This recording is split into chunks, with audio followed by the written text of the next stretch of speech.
I'd like to reproduce here, if I may, the statement that the Foreign Secretary gave earlier today about the findings of the OPCW into the Skripal poisoning case in Salisbury. The OPCW have conducted their work. They have taken samples, blood samples, from the 3 individuals affected, the 2 Skripals and the police officer.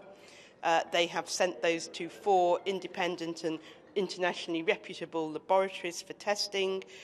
They have come back and concluded they agree explicitly with the UK's analysis.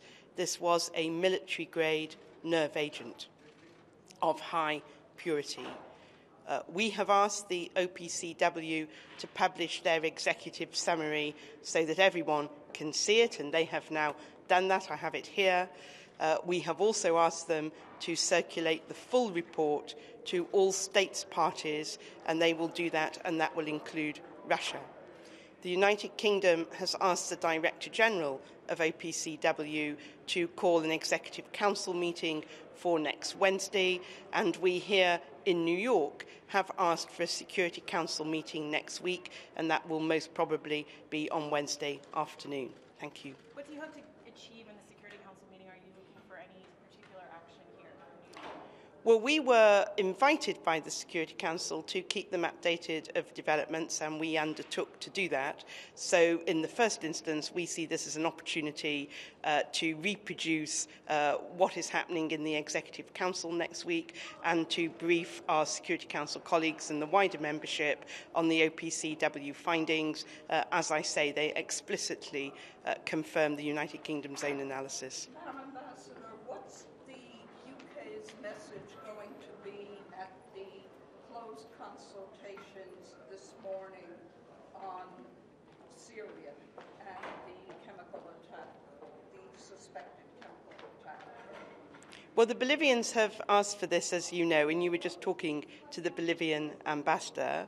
I am not entirely sure what angle the Bolivians wish to push at this particular meeting. The Security Council has now met regularly on Syria CW, but we will be making the point that the most important factor is that CW has been used on innocent civilians in Syria, that the Russians have at least aided the Syrians or not stopped them in the use of that CW on their own people, that we still believe an independent investigation is needed to establish who is responsible. A fact-finding mission is important, but fact-finding missions only determine whether chemical weapons were used, and if so, what sort. We need to take this a stage further. We need accountability, so we need an investigation. But we will also point out that the Security Council is having to meet because CW have been used in Syria, and Russia, a member of the P5, has not lived up to its responsibilities to prevent that happening. Is it a war cabinet? It was reported that Theresa May was convening a cabinet meeting to discuss military action.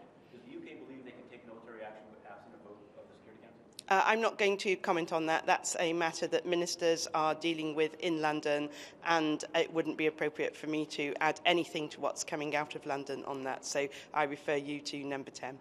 Do you think that the Security Council meeting next Wednesday will be dealing with an attack on Syria?